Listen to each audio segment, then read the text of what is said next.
Welcome to the Martin Bailey Photography Podcast.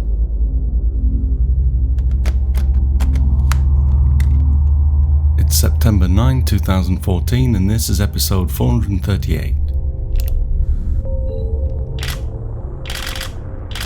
Today I talk about a topic that was raised by Andy Bartlett, a member of my cohort on the Arcanum, regarding how we push through the mental barriers and doubt as we try to create beautiful photographs after making some earlier, maybe more spectacular work. Although not all of our work will be as spectacular, I believe that great opportunities help to elevate us to higher ground in our photography, as we'll explore in this episode. This week's podcast is brought to you by Squarespace, the all-in-one platform that makes it fast and easy to create your own professional website, portfolio, or online store. For a free trial and 10% off, go to squarespace.com and use the offer code MBP. So first, I'd like to read you Andy's question, which sparked today's topic. Andy says, I watched a great documentary last night about Pink Floyd making the Wish You Were Here album.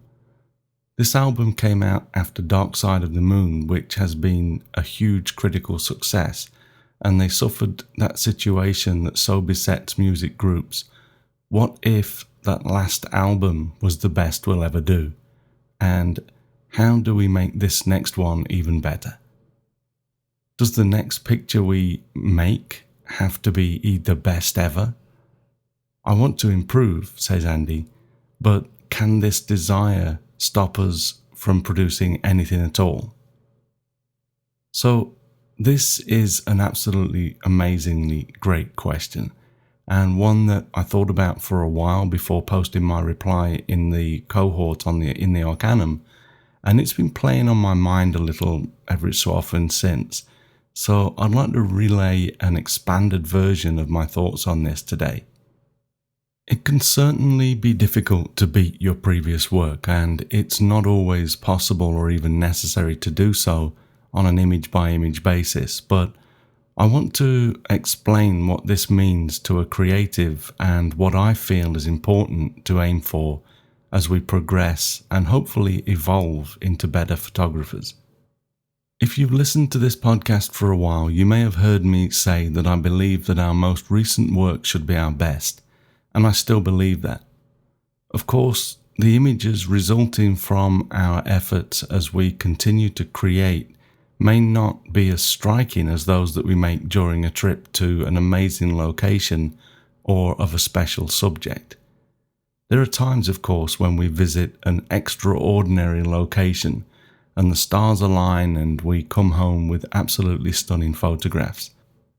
Sometimes the emotion of the shoot or the memory of all the effort or even money that we spent to enable ourselves to make those images is so strong that it makes us love the work even more than the actual merit that the images themselves hold. But if we truly created beautiful art, then time will not diminish our appreciation of them, and months and years into the future, we'll still be able to look at these images and they'll bring a smile to our face or remind us of the cold wind in our face or the burning sand under our feet. Our old television broke a while back and we bought a new 55-inch 4K Sony Bravia TV, and I can plug into that TV a USB memory stick with my photos on and look at them at literally 8 megapixels on a 55-inch screen. My wife and I sat down and looked through album after album of photos from Antarctica, Namibia, Iceland, Hokkaido, as well as my city and flowers and flowerscapes portfolios. And a number of times I mentioned just how lucky I am to have visited these locations and been able to come home with such beautiful photos. Some of these photos are around 10 years old now and still make the hair stand up on the back of my head. These are my treasures and my prizes, and I feel incredibly fortunate to have been able to make these images, and that's why they ended up on the USB memory stick. they were given priority over many other photographs that I've made over the years, mostly because of the beauty of the place and what I made of these locations. Just looking back at these images fills me with pride, but also reminds me of times when it all comes together and all the effort is paid off. But when I pick up my camera to make a photograph closer to home, or in my studio as I prepare for a magazine article, for example, I don't feel despondent because these images aren't going to be as dynamic or as amazing to look at as some of the work from my more exotic locations, or even locations closer to home when it all just comes together. Far from it, I actually approach all new work from what I could consider to be higher ground, as a result of having made the more special images. I believe that when we are fortunate enough to make breathtaking photographs, these elevate our creativity, and our work from that point comes from a different place, from a new you. The resulting work may not be as impressive as the work from the amazing locations, but they will almost undoubtedly be more refined, and if they aren't, we learn nothing from the previous experience. It's important to note that the leveling up process is far from automatic. You can't just pay to visit a beautiful location and just expect your work to be elevated. You need to be prepared and receptive. It's not based on happy accidents. If you tripped, fell, and pushed your camera shutter button, resulting in the most spectacular photograph you've ever made, the chances are you're not going to improve unless, of course, you can figure out how to repeat the happy accident time and time again, in which case you might be onto something. The point is that you have to be working in such a way that you can repeat that quality of work, regardless of whether you are in Antarctica or your own backyard. Conversely, if you're not ready for an amazing location, you might come away with images that don't really do it justice, and you won't really feel entirely happy with your images. I remember spending a few years before I started traveling to Hokkaido, for example, frantically trying to become a better photographer, so that where I wouldn't waste the chances that I knew I'd be presented with once I started to invest in traveling to that beautiful northern island of Japan. I wasn't fully ready. I was still bracketing my shots until my now good friend Hiroshi Yokoyama, one of the 2 workshop leaders on my first winter trip there, told me that only people that don't understand exposure bracket their shots. He and the other leader, Yoshiaki Kobayashi, taught me how to expose for the snow and led me into my first adventure into manual exposure, changing my photography completely and forever. If I'd gone on this trip too early, I would have been too scared to try and not ready for their advice.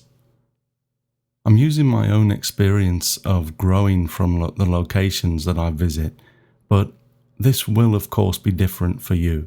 You may not be a landscape or wildlife photographer. If street photography is your thing, you may need to change the mental images here to match your own experiences. But I'd hazard a guess that there will be some pivotal experiences that have or will hunch you up to higher levels as you progress. You might take a workshop in Paris or Rome with my friend Valérie Jardin, and it could totally change your photography. If I was a street photographer, there's nothing more I'd rather do. Or you might be a sports photographer plugging away at your local school's soccer match every weekend, getting bored with your results, but then get a chance to shoot from the sidelines of a professional game.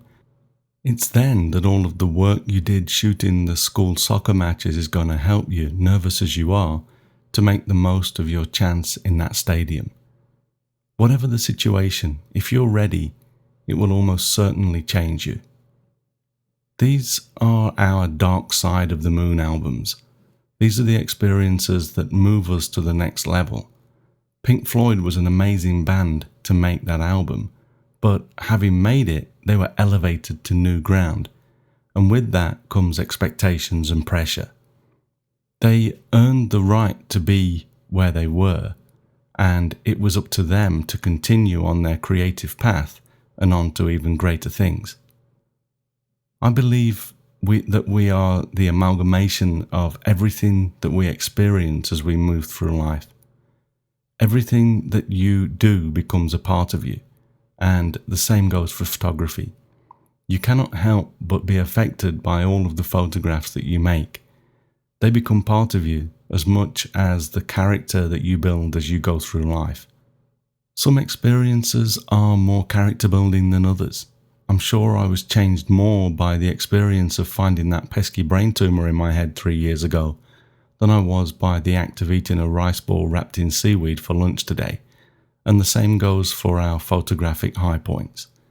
The great shoots, the great locations, and amazing opportunities elevate us to a higher place, but it's then our own responsibility to stay in that higher zone and look for the next rung of the ladder. It would be really easy to come back home with our treasures and store them away in a lofty location and go back to our old ways, but that would be doing yourself an injustice. As you build on your experiences, shoot from that new higher place and from the new self that's capable of more, and your photography will improve regardless of the subject matter. You should have now a new sensitivity and appreciation of what you see through the viewfinder. Don't waste that. You know that you can do better, and you can. Before we go on, I'd like to take a moment to thank our sponsor for this week, Squarespace. Squarespace is the all-in-one platform that makes it fast and easy to create your own professional website, portfolio, or online store. For a free trial and 10% off, go to squarespace.com and use the offer code MBP. As you know, my website is based on WordPress, and I use WordPress because there's a bunch of things that I need to do that are quite specialist. But honestly, it takes me a lot of time to keep that website going, and the maintenance overhead is huge. So, you come by the website, it all works nice and smoothly, and you think, oh, this is pretty nice. There's a lot of work that goes into that. And I really wish that I didn't have those few extra things that I need to do and could just move to Squarespace. It's a perfect platform for photographers and artists to display their work and sell their work. You can add images instantly, drag and drop them directly from your desktop into the browser window. They've got many templates with beautiful full bleed image display and hundreds of customizable settings, including fonts, colors, and sizes. And every Squarespace website can be made to look totally unique with these customizable options. Squarespace gallery blocks can be added anywhere on your website and offer hundreds of presentation variations, including slideshows, sliders, grid layouts, and more. Squarespace are constantly improving their platform with new features, new designs, and even better support. They have beautiful designs for you to start with, and all the style options you need to create a unique website for you or your business. The new Squarespace Metric app for iPhone and iPad allows you to check site stats like page views, unique visitors, and social media follows. With the blog app, you can make text updates, tap and drag images to change layouts, and monitor comments as you go. It's incredibly easy to use, but if you want some help, Squarespace has an amazing support team that works 24 hours a day, 7 days a week. It starts at just $8 a month and includes a free domain if you sign up for a year. Every design automatically includes a unique mobile experience that matches the overall style of your website, so your content will look great on every device every time. Start a trial with no credit card required and start building your website. When you decide to sign up for Squarespace, make sure to use the offer code MBP to get a 10% discount and show your support for the Martin Bailey Photography Podcast. We thank Squarespace for their support. Squarespace, everything you need to create an exceptional website. Okay, so getting back to the evolution of the photographer. One of the things that I've come to realize as I experience more and build my own photographic character is that in my early days, I was desperate to build my collection of treasures. I had decided I was a photographer, but I needed my bag of marbles to prove that I was. This, I now know, leads to mediocrity. You go out with your camera and you come back with a handful of shots, some nice ones, and your main goal is to drop a few into your best shots folder or upload them to your web gallery. I've always tried to be picky with what I show people, and have never been one for dumping my entire memory card on Flickr, but I know that there were times when I was adding images to my web galleries simply to prove that I was doing it and growing my collection. I felt that having a large selection of images online would somehow validate me as a photographer. As the collection grew, I started to do pruning sessions, and I'd go through my old galleries clipping off an image here and an image there, but I still held on to some of my older work, partly because it was helping to pad out my collections, and also because I'd worked hard, for example, to upload it all and add titles and captions. Again, this was holding on to something because I'd worked hard to put it there. In my case, I'd also referenced a lot of images in my old gallery in this podcast, and the way I developed the back end for the podcast meant that I had to leave some images online to keep them available for people listening to the archives. I remedied that last year by getting help from a friend, Michael Ramel, to get almost 200 old episodes posted onto my blog along with the photos, removing the requirement to keep the old gallery online. And you can't imagine how good it felt to tear that gallery down with thousands of images that I no longer felt represented where I am as a photographer.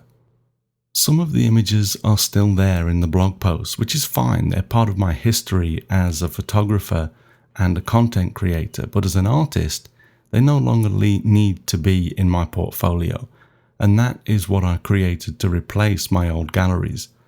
My portfolios that you can now access through the menu bar on the martinbaileyphotography.com website are a much more refined selection of my images, and the only thing that will stop me from updating these now is time.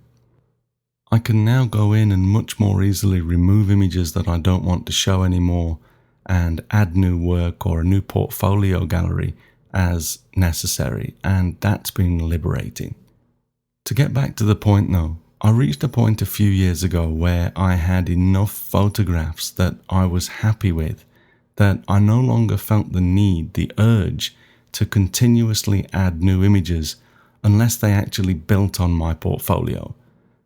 As selective as I'd been to that point, I was in a place now that I was able to become totally ruthless in my selection of new work. Now, whenever I raise a camera to my eye, my entire photographic life seems to flash before my eyes. I release the shutter, creating frames as I work to refine my images. That's how I work, but as I work my subject, I know that the shots that I'm making at a certain point are not the ones that I will show people. The way I work is almost like filling a bucket of water until it reaches a line marking my current level. And sometimes it's hard. Sometimes the creative hosepipe is only trickling, and sometimes the water stops altogether. But I have to keep working until the water flows and the bucket fills, or I know I won't get my shots. There comes a point though that I know that I've achieved what I was trying to achieve, and the required level has been reached, and when it all goes really well, even surpassed. Sometimes it's so hard that I'm not sure until I get home and look at the images on the computer or do my post-processing, but I generally have a good idea when the quality I'm working towards has been achieved. Sometimes, of course, it's still so hard that I can't reach that level that I want to be at. I tried as hard as I could, but I just couldn't get there. I simply can't reach the point where I'm truly happy with the results. In the past, that's when I would have posted images anyway, because I needed to fill the marble bag, I needed to collect my treasures and prove that I was doing it. I had to show something for the effort that I was putting in. Now I have enough treasures that when I simply can't make it happen, nobody sees the results of my efforts, and I start trying to figure out what I need to do to improve. The important thing when this happens is to know that you need to improve and figure out how to do that rather than settling for what you are able to create. I haven't seen the Pink Floyd documentary that Andy mentioned in his question, but I'm pretty sure that they made a few songs that didn't make the Wish You Were Here album. There's an old adage that you're only as good as your worst photograph. This is so true. If you're going through an amazing portfolio of images, really impressed with what you're seeing, and then presented with a really weak image, you are instantly deflated. That becomes the baseline from which you judge that photographer from that point on. I know it's hard to keep these lesser works out, but you have to do it. After a trip or a shoot, I try to spend a good week or so mulling over my resulting images. My goal is always to show as few images as possible, not as many as possible. If I can quickly get my images down to 50 shots, I'll try to get them to 40. If I can get them down to 30, I'll keep going through them and try to get them to 25. Once I get to a really tight selection of images that I think I'm ready to show people, I use my heart to get rid of a few more. I grab a coffee, kick my feet up and watch the images flow by, one by one, in a Lightroom slideshow. I keep my Bluetooth keyboard on my lap as the slideshow progresses, and I feel my reaction to each image. I need to be excited as it appears on the screen, but sometimes I get a slight sinking feeling as an image is displayed. Right there, I hit the number 1 key on the keyboard and the image is demoted out of the set. I guess that the conclusion that I've kind of come to as I've thought through this is I believe that deep down, as I was posting images a few years ago, I sometimes knew that I could do better. I had to be truly happy with some of my work that at that point, or I'd probably have sold all my gear and taken up knitting, but there were times that I knew deep down that it wasn't up to the mark. But I also think that this is okay as an expected part of the evolution of the photographer. If you can use this information that I'm giving you today to shortcut some of your own progress, that's great. For me, I think it was necessary. As you walk your path as a photographer and have your experiences and opportunities that enable you to level up your skills, the important thing, I think, is to not allow yourself to slip back down to your previous level. In your heart, you will know that you can do better. And if you simply can't, no matter how hard you try, you have to set about the task of figuring out what to do next to stay on your higher ground. You don't have to do that alone, of course, and for heaven's sake, don't throw out your images if you didn't quite make them as good as you'd hoped. Seek the advice of a trusted critic. My wife is my best, and our closeness gives her permission to be incredibly ruthless. I don't agree with every call she makes, but generally when I'm in doubt about an image, enough to ask for her opinion, when she says it's crap, I generally listen to her. She's not a photographer, so it's not always easy for her to articulate exactly what she thinks is unnecessary or missing. But our conversations often fill me with ideas to try next time I'm stuck in a similar situation. In fact, we sometimes get so wrapped up in our own expectations of our photographs that we overlook some of the other images with potential. And only I can actually, based on the conversations with my wife, I actually sometimes find the work that really works in the outtakes. The creative muse was doing their job in the field. It's sometimes our struggling inner creative that was getting in the way after that. And a fresh pair of eyes and impartial opinion can help us to get past that. I definitely feel, though, that over the years, my experiences and achievements have helped build Martin 2014, the current version of me, and I will continue to level up each year, and I know that this goes for you too. Stick with your art, listen to your trusted critics, and listen when a little voice inside you whispers, "You're better than this now." Work through the doubt and fears of failure until you feel for sure that the work you are creating right now is at least at your current standard. And when you get a chance to level up again, grab it and make it yours. Evolution comes in bursts. It's okay if you don't improve with every shoot, but it's not okay to devolve and resign yourself to being the previous lesser you. Your work doesn't have to be as dynamic and amazing as that from your best opportunities, but you will know inside if it meets your current levels and expectations. If it's not up to scratch, keep plugging away at it until you create something that you know in your heart is what it needs to be at this point. It's important to our growth and success to surround ourselves with people that help us to look inside ourselves and grow. And I want to thank Andy Bartlett for getting me thinking about this stuff. Before we finish today, I wanted to quickly let you know that I'll be at Photokina 2014 in Germany starting next week. Well, actually, I personally won't be there, but my friends at Gura Gear will be using some of my Iceland images splashed across their booth, and they've agreed to hand out postcards with one of the photos on one side, and on the other side there's a special offer where you can win a 1-hour portfolio review session with me, and everyone that enters for this prize will get a special pack of 5 high-resolution desktop images for free.